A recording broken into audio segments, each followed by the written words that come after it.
Hi, I'm Candace Cameron Bure, and you're watching Delmarva Life. What a lovely woman. So nice to have her on the show today.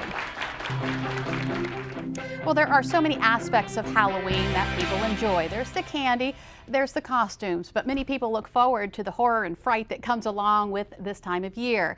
And it goes well beyond watching scary movies. There are also games and books that can do the trick. Brian Spiro stopped by Illusions Games and Comics in Salisbury to get an idea of what's out there.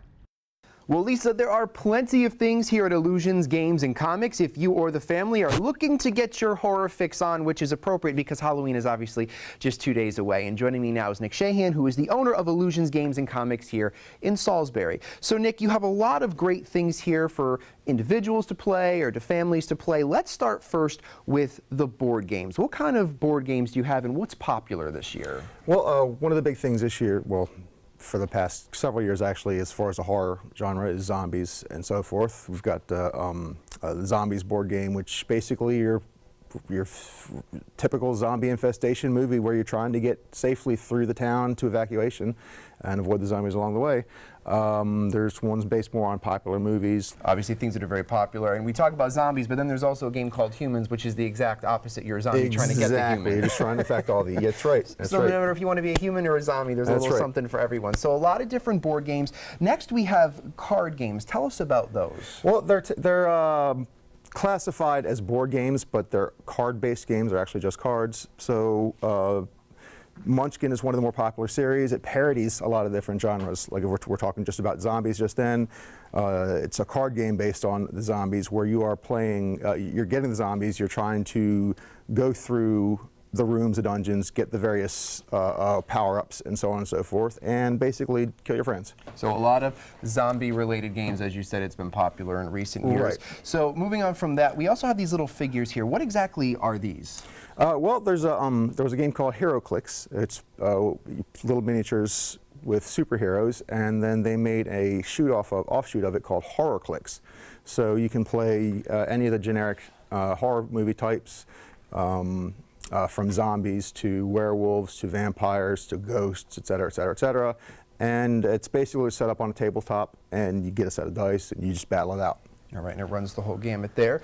So we talked about the card games, the board games. We also have books and comics. Tell us about those as well. Well, as far as the comics, I mean, there's literally dozens and dozens of titles that are horror-based that would appeal to people. The most popular, most recognizable title right now, I would say, would be The Walking Dead.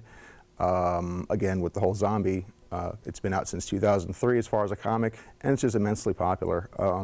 As far as the books, those are they're like storyteller-based games. You have a game master or storyteller who is telling the story, and then all of the players are playing roles of characters in the story. So the storyteller has to take what they're doing, figure out whether it works, and adjust the story accordingly.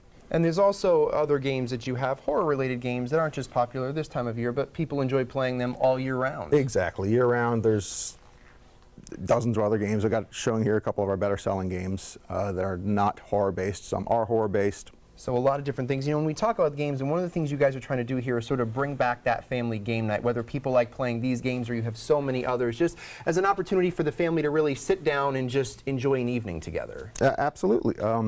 With video games and electronic entertainment, families have sort of gotten splintered over the years, and sitting around playing cards or a board game, et cetera, with the whole family has sort of gotten away from us. And just spending that nice quality time together, obviously bringing the family back together around the table, and a lot of games they can play, obviously, if they're looking for that horror fix, as I mentioned earlier, with Halloween just 2 days away. Exactly. All right, Nick, thank you so much. A lot of great stuff. We appreciate it. And of course, if you would like more information on Illusions Games and Comics, all you have to do is go to our website, delmarvalife.com. Still ahead on Delmarva Life, we head into the kitchen to put together a fall classic that is perfect for these cooler days. You know, nothing says autumn better than apples and pumpkin, and today we're combining the two into a delicious muffin. And later, it's one of television's top dramas, The Good Wife. If you caught the 100th episode the other night, you know the plot continues to thicken. If you didn't see it, you want to stick around to see why everyone is praising this show. But first, voting is now open in Spicer Brothers Construction's Delmarva's Neediest Roof Contest. Now we need you to vote for the winner. Take a look at these pictures. Out of the three, who do you think has the neediest roof on Delmarva? You can go to delmarvalife.com to find a link to vote. You can cast your vote until November 24th. Now, the winner of Delmarva's Neediest Roof Contest will get a new Gaff Designer Lifetime Roofing System, mattresses for the whole family from That Furniture Store, a York gas furnace from Austin Cox Home Services and Sharp Energy, Preston for Life from Preston Autoplex, a $500 service credit from Simmons Electrical Services, a $500 store credit from How Sweet It Is, a house washing from Sparkle Wash of Delmarva, $500 of landscaping labor from Legendary Landscape, a complete termite treatment and year worth of pest control service from Critter Getters. To see the pictures of the finalists again or for your link to vote for Delmarva's Neediest Roof, go to delmarvalife.com. We'll be right back.